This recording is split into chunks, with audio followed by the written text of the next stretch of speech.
السلام علیکم ورحمۃ اللہ. اعوذ باللہ من الشیطان الرجیم. بسم اللہ الرحمن الرحیم.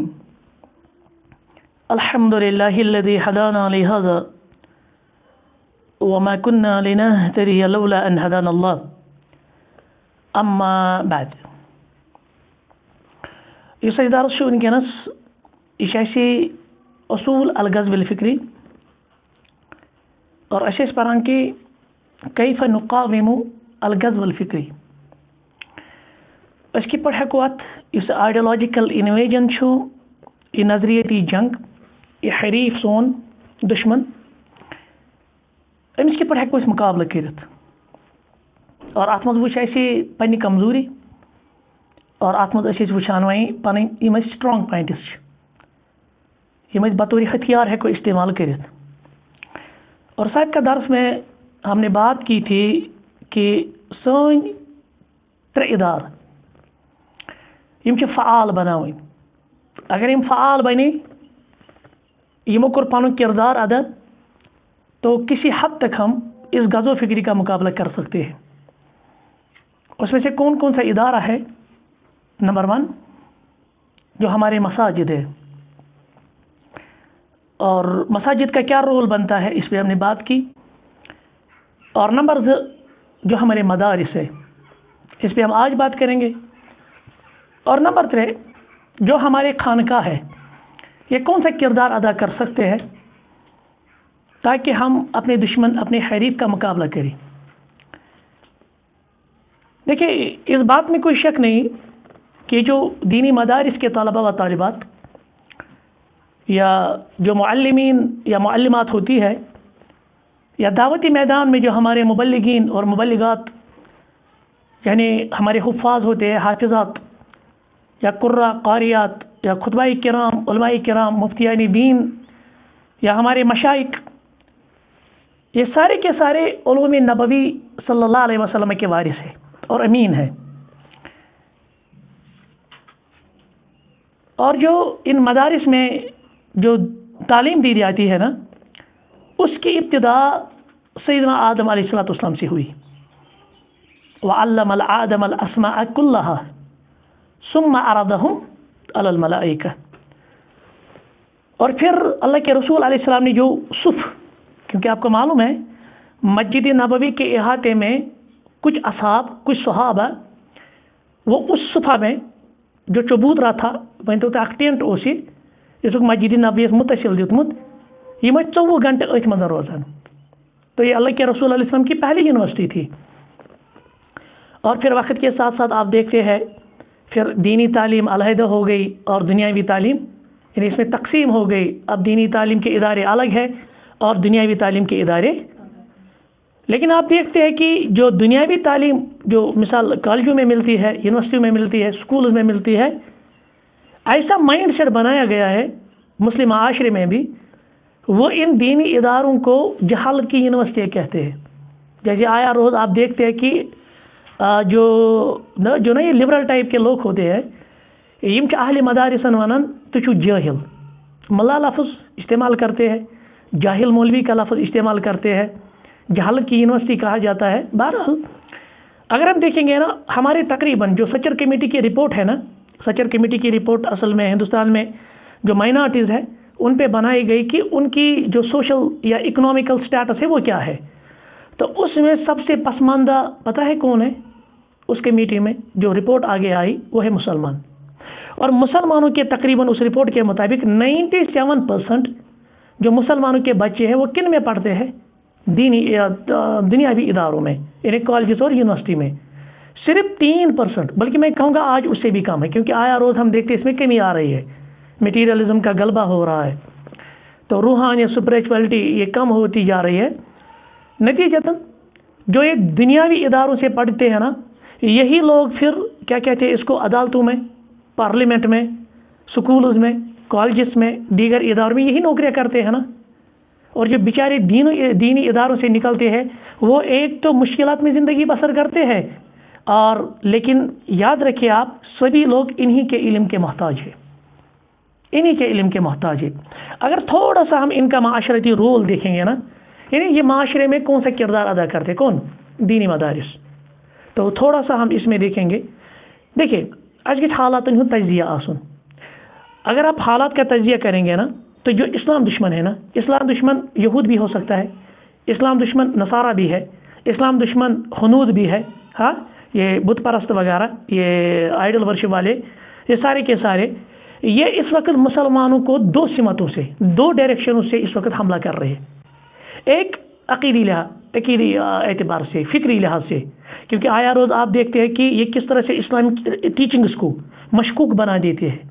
جیسے آج آپ دیکھتے ہیں کہ ذاکر نائک کا پاکستان میں آنا، پھر وہاں پہ آپ دیکھیں باضابطہ طور پر فخراً کہا جاتا ہے ایکس مسلم، میرا نام میں ایکس مسلم تھا، میرا نام یہ مسلمان نام تھا، لیکن میں 4 سال سے 5 سال سے اسلام کو چھوڑے ہوئے ہوں، مجھے کوئی فرق نہیں پڑتا.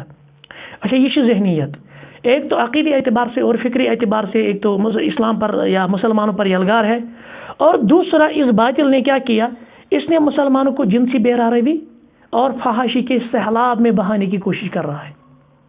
اب بتائیں مجھے کہ ان دونوں یہ جو یلغار ہے نا، ان دونوں جو سمتیں ہیں نا، اس میں جو مقابلہ کر رہی ہے یا سیسہ پلائی دیوار ہے وہ کون ہے؟ اہل مدارس، علماء ہے نا دین کے. کیونکہ دنیا دار جو ہوتے ہیں نا یا دنیاوی تعلیم حاصل کرنے والے، ان میں کتنا یہ سوچ ہے کہ ہم نے یہ چیز روکنی ہے، ہم نے اس سیلاب کو روکنا ہے. یہ بیچارہ سارا کا سارا یہ جو ذمہ داری ہے یہ کس پہ ہے؟ یہی دینی مدارس میں جو پڑھنے والے لوگ ہیں، علماء ہے، مفتیان کرام ہے، طلباء ہے، شرعی طالب علم ہے.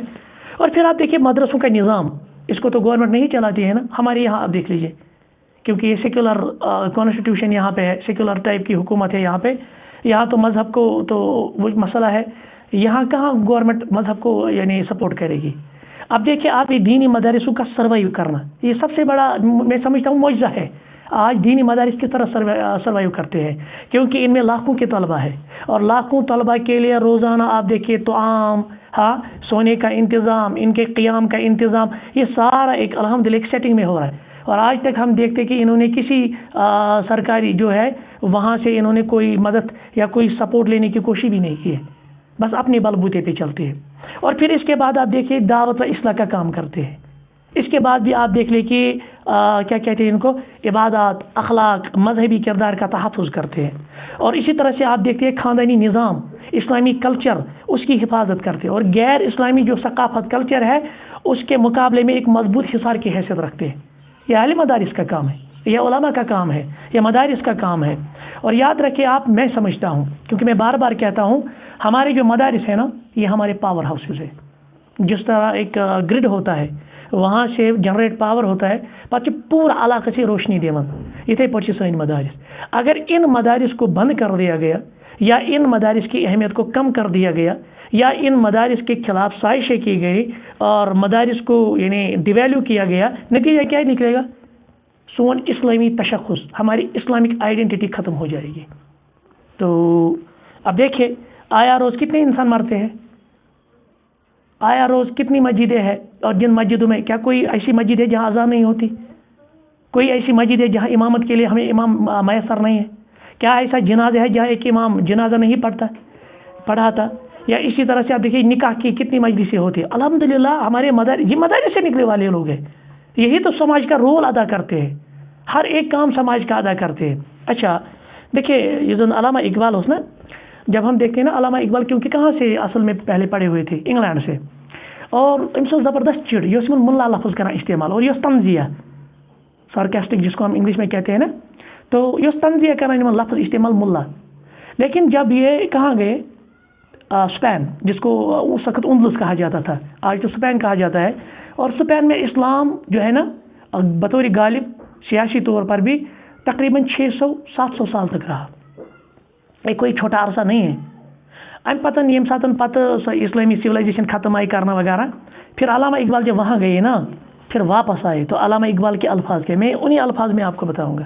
یہ علامہ کے اپنے الفاظ ہے، کہتے ہیں کہ ان مکتبوں کو اسی حالت میں رہنے دو.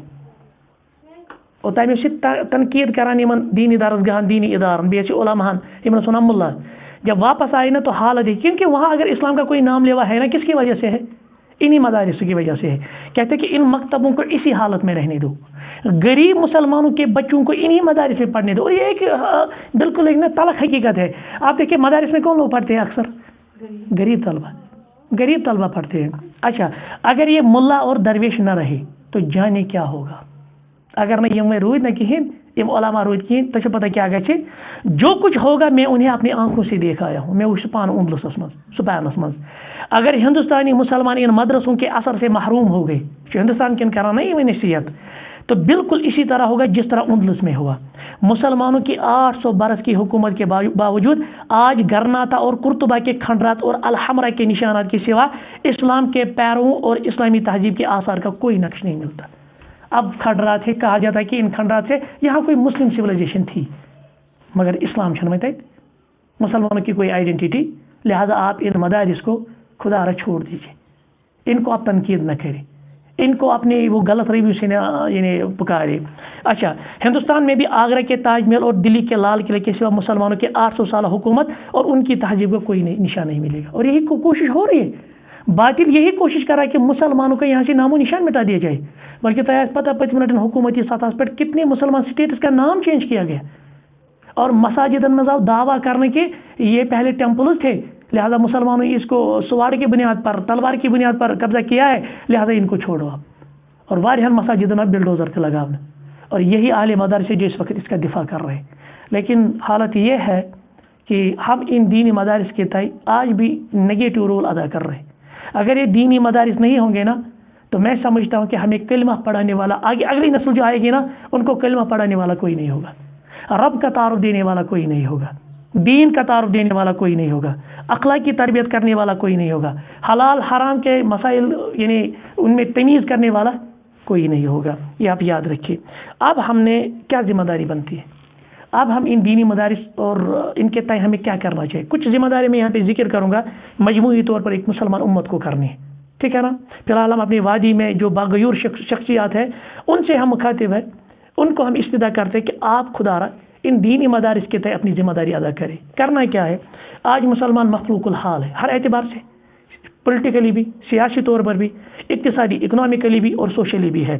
اور معاشرے میں بے دینی، فحاشی اور اللہ تعالیٰ کی نافرمانی معمول بن گئی. یہ آپ دیکھ رہے ہیں، یہاں تک کہ مسلمانوں کے دل سے احساس گناہ بھی ختم ہوتا جا رہا ہے. آج ان گناہ کرت باسان گناہ اتنے سنگ دل ہو گئے ہیں، اتنے پتھر دل ہو گئے ہیں، بالکل گناہ کر کے انسان کو احساس بھی نہیں ہوتا بے شک گناہ کران. اور توحید تو ناپید ہے، شرک تو عام ہے. تو اس کے بعد آپ دیکھیں کہ ہماری ذمہ داری کیا بنتی ہے اس وقت؟ سب سے بڑی ذمہ داری یہ ہے ہمیں ان مدارس کے تئیں اپنے دلوں کو صاف کرنا چاہیے. اچھی یمنی مدارسن پتہ لگت، اچھی یمے مدارس بند کر، بے شک دینچ خدمت سمجھانی. یہ المیہ ہے، یہ مصیبت. آپ مدارس کو بند کر رہے ہیں یا کوئی سازش کے تحت کوئی آپ کو اکسا رہا ہے ان مدارس کو آپ بند کریں اور ان مدارس کو تالا لگائے. پھر کیا کرنا ہے آپ کو؟ پتہ کچھ کرو یل تمہیں صلاحیت ٲسوٕ کہین، وہیں ییٚمِس صلاحیت ٲس رب العالمین دِژمٕژ تم کو تتھ مدارس اسٹیبلش. تو اب آپ اسی کے وہ مدارس پہ یعنی تالے لگا رہے ہیں، ٹھیک ہے، انہی مدارس کو آپ بند کرنے جا رہے ہیں. یہ افسوس ہے، یہ شیم ہے آپ کے لیے، المیہ ہے. اور بل بیچ نا بڑی بڑی یم گئی بڑی کھڑ پہنچی گئی یم گئی بڑی کھجہ گئی اور بیچ نا گۄڈنِکٮ۪ن صفن پہ اور بیچ ونان یہ دینچ خدمت کران کیا سا جی أکِس دیندار دپان ژٕ مہٕ کر دینچ کٲم. المیہ ہے. سب سے پہلے آپ اپنے دلوں کو صاف کریں کیونکہ یہ مدارس اسلام کے قلعے ہیں اور ان سے دلی محبت کریں. آپ ان سے دلی محبت وابستہ کریں. آپ مدارس کو بند نہ کرنے کی کوشش کریں. یا اسی ژےٚ صلاحیت ژٕ کرہک پانے یہ کام، ویل ژےٚ صلاحیت چھ کہین تیل کیا چھنہٕ برداشت گژھان؟ پھر یہ حسد کی بو کیوں ہے؟ پھر آپ میں یہ بغض کیوں ہے؟ بہرحال دوسری ذمہ داری کیا ہے؟ ہمیں ان مدارس کو اسلامی ہدایت کا سر چشمہ سمجھنا چاہیے. معاشرے میں امن و امان تبھی قائم ہوگا، اخلاقی روایت تبھی ہوں گی، خوشحالی تبھی ہوگی جب ہم دین دوستی اور مدارس کی بدولت ہے تبھی دین دوستی ہوگی، تبھی امن و امان ہوگا. یاد رکھیے آپ اگر ان مدارس کو آپ بند کریں گے نا آپ کے سماج میں پھر کوئی امن و امان نہیں رہے گا. ٹھیک ونکس ادر کھل گمت ٹھیک پن تم پانے کہین. سوچنے کی بات ہے نا. کیوں؟ کیونکہ آپ کا جو کام ہے نا یہ بالکل تخریب کا کام ہے، یہ کوئی تعمیر کا کام نہیں ہے اور یہ کھانے جنگی. اب دیکھیے تھی کت لگم پت لک دپان ہے کھانا پہ ہانا بانگ کھانا پہ ہانا نماز، تھی الٹ کران اس نماز پڑھان تم سی ژھنان نبر کڑت. تھی تم سی بانگس دپان نا پر بانگ کہین، تھی تم سی ونان دینی کلاس چلاوان دینی ادارہ چلاوان تھی تم سی ونان یہ کرو بند. عجیب المیہ ہے. اور تیسری ذمہ داری ہماری کیا بنتی ہے؟ جب بھی ہمارے اختلاف، دیکھیں اب مثال کے طور پہ اب کوئی، کیونکہ جب ان میں ٹارگیٹ کرنا ہوتا ہے نا، یہ کوئی نہ کوئی ایلیگیشن لگاتے ہیں. اچھا اس کا حل کیا ہے؟ ارے ٹھیک ہے آپ کو کوئی اختلاف ہے تو آئے نا علماء سے پوچھے. اگر یہ اختلاف علمی اختلاف ہے، اس نے یہ کام کیا ہے، یہ جائز نہیں ہے، گوڑش عام نفر ونان یہ کام چھن جائز. پہلے آپ علماء سے پوچھیں نا آپ نے کس بنیاد پہ ایلیگیشن لگائی، کون سی ایلیگیشن لگائی. اگر ایلیگیشن لگائی تو اس کی حقیقت کیا ہے. آپ کے جتنے بھی جھگڑے ہیں نا، چاہے اپنی جھگڑے ہیں، کوئی بھی خاندانی جھگڑا ہے، کوئی بھی مسئلہ ہے نا، تو سب سے پہلے ہم نے انہی مدارس کی طرف رخ کرنا ہے، کیونکہ وہ علماء ہیں، وہاں مفتیانی حضرات ہیں، وہ آپ کو دین کی تعلیم دیں گے. وہاں راسخ العلماء ہے، وہی راسخ العلماء آپ کو ان دینی مسائل سے آگاہ کریں گے. لیکن جاہل نفر چھ کران دین اس فاصلہ. عجیب عجیب معاملہ ہے. اور چوتھی ذمہ داری ہماری یہ بنتی ہے، نا ونکس وداغ دیوان کہتے کہ ہے دیکھے دینس کم نالائق ہے، یم جاہل مولوی. اچھا آپ سے ایک سوال ہے، جو یہ تانا دیتا ہے نا ان دینی مدارس کو وہاں جاہل ہے یا وہاں ان کی کوئی قابلیت نہیں ہے، مجھے آپ بتائیں آپ نے کتنے بیٹے اس دین کے لیے دیے؟ اگر تو ربن چیز دن چی دت مت، اگر تو ربن چی ترین چی دت مت، مان یہ ساری خود قابل اسی سے کت مت روتن، یا کم سے کم یہ چلو قابل چھوڑ دیجیے ایوریج والا بھی. آپ بتائیں آپ اپنی بیٹوں کو دین کے لیے وقف کیا ہے؟ چاہے دین خطر کا نیچو دیتمتن، چاہے دین خطر کا بچی دیتمتن، مگر صرف آپ ایلیگیشن لگائیں گے، صرف آپ تانا دیں گے، صرف کیونکہ اصل میں ہے نا ایمان ختم گمت. جب ایمان آپ کا ختم ہو چکا ہے اب آپ کو لگتا ہے کہ یہ ساری چیزیں بھی بند ہو جائیں. اور تو دپان میں گھس من چاہیے زندگی آسن، میں گھس نہ روک ٹوک آسن. یاد رکھیے آپ جب تک آپ کم از کم اپنا ایک بیٹا اللہ کے لیے دین کے لیے وقف نہیں کریں گے، اور یہ صدقہ جاری آپ کے لیے رہے گا. تو دپان بتا مرنے پتہ گھس واتن صاف تھون پن نیچو تراون ات مز، تیلے لگی ٹھیک دگ، تیلے لگی ٹھیک درد واقعی مدارس کس کام کران. بہرحال اس لیے غریب طلبہ ہوتے ہیں اکثر، اور اس پہ مالی تعاون کرن یمن ادارن، مالی تعاون. یہ مصیبہ اخ دیکھیے ہماری قوم کی ترجیحات کیا ہے. اس ونان کھانا شخص دپان مے حظ کرم 7 عمرہ، بیاکھ نفر یپر ونان دپان مے حظ کرم 5 حج میں کرم لگاتار. ارے خدا را بتائے عمرہ کرنا آپ کے لیے سنت موقع تھا، کوئی واجبی چیز نہیں تھی. اور آپ کے لیے حج ٹھیک ہے، ایک حج آپ پہ پوری زندگی فرض تھا، لیکن اس کے برعکس آپ دیکھتے کہ ان مدارس کی طرح آپ کی کوئی اہمیت ہی نہیں، یا آپ کی اہمیت سمجھتے ہی نہیں، یا مدارس کی طرح آپ سمجھتے ہی نہیں کہ ہماری کوئی ذمہ داری ہے. اس کو مدارسن کران سپورٹ، اس کو مدارسن پن تعاون کران، اس کو اقتصادی طور فعال بنان، بلکہ الٹے دپان گھن بند، اور بلکہ ان الزام دِوان ہے رۄپیہِ کرے گبن، ہے یوت تو تیوت کرو گبن. ارے انہوں نے کم سے کم کچھ تو کیا ہے، آپ نے وہ بھی نہیں کیا. آپ سمجھ. تو یاد رکھیے آپ سیدنا مصعب ابن سعد رضی اللہ تعالیٰ عنہ بیان کرتے ہیں کہ رأى سعد رضی اللہ عنہ ان له فضلا على من دونه. سیدنا سعد بن ابی وقاص کا خیال تھا کہ انہیں دوسرے بہت سے صحابہ کرام پر فضیلت حاصل ہے، کیونکہ وہ مالدار تھے. کون؟ سیدنا سعد بن ابی وقاص. تو نبی اکرم صلی اللہ علیہ وسلم کے پاس کچھ صحابہ آئے، فقال نبی صلی اللہ علیہ وسلم، انہوں نے اس سے پوچھا، پھر کہا کہ نماز مالدار صحابہ یم گئے برونٹ اس کیا کرو. تو اللہ کے رسول علیہ وسلم نے ان کو کیا کہا، حل تنصرون وترزقون الا بضعفائکم. کیا آپ کو یہ نہیں معلوم کہ آپ کو انہیں کمزور مسلمانوں کی وجہ سے ایک تو رزق دیا جاتا ہے اور ایک تو مدد کی جاتی ہے. اگر کہاں ام طلبہ امچن بظاہر اقتصادی طور پر یہ ساؤنڈ نہیں ہوتے ہیں، یا کوئی گھر میں دین کے ساتھ وابستہ ہوتا ہے سو اقتصادی تیوتا آسان برو، لیکن اس کی وجہ سے اللہ تعالیٰ آپ کو نصرت عطا کرتا ہے، اس کی وجہ سے آپ کے رزق میں برکت عطا کرتا ہے. لیکن آپ بوجھ سمجھتے ہیں دین پر کیا گھر یہ تھی مالس ماجہ بنو مائنڈ سیٹ ہے یہ بن دیندار تو پتہ بنی مولوی، مولوی پتہ کیا بنی مس یہ کیا کھے پتہ. کبھی تو یہ نہیں سنا کہ مولوی فاقے سے رہتے ہیں، کبھی یہ نہیں سنا کہ مولوی خودکشی کرتے ہیں، بلکہ یہ سنا ہے کہ ڈاکٹرز نے خودکشی کی ہے، بڑے انجینئرز نے خودکشی کی ہے. بہرحال آخر پہ یہی مسئلہ ہے کہ ہم نے اس مدارس کو، اس کے تئیں ہماری ذمہ داری بنتی ہے، یہ ہمارے پاور ہے. ہاں ان مدارس کو بھی چاہیے کہ جو آج حالات ہے نا اس کا تجزیہ کریں. میں بار بار کہتا ہوں ان کے نزدیک یہ مسئلہ کہ یہ کوکر جنگی کو تراؤن یال، ان کے نزدیک امت کی لیول پہ کام کریں، ان کے ملت کی لیول پہ کام کریں، ان کے تعاون اللہ بر کرن، ان کے نزدیک وچ حالات کیا من حالات باپن اور امہ آئے، بلکہ سیلبس میں جیسے میں بار بار کہتا ہوں سیلبس میں تھوڑی سی چینج لانے کی ضرورت ہے. جیسے کمپریٹو فقہ پڑھانے کی ضرورت ہے. اسی طرح سے جدید جو چیلنجز ہے وہ پڑھانے کی ضرورت ہے. جہاں آپ درس نظامی پڑھاتے ہیں وہاں کم سے کم آپ ان چیزیں، یا اسی طرح سے جو جدید ٹیکنالوجی ہے اس جدید ٹیکنالوجی کا استعمال سکھائے اپنے طلبا کو، یا کچھ سکلز دے دیجیے وہاں پہ. یہ ضروری کہ درا یہ سٹوڈنٹ امس میں مشید رٹے، یہ اپنے بلبوتے پہ کوئی سکل سیکھنا چاہے امس گھس گال گھن کہ امس گھس ڈگنٹی آف لیبر، یہ گھس پنہ اتھو کماؤن. سبحانک اللہم و بحمدک اشہد ان لا الہ الا انت استغفرک و اتوب الیک.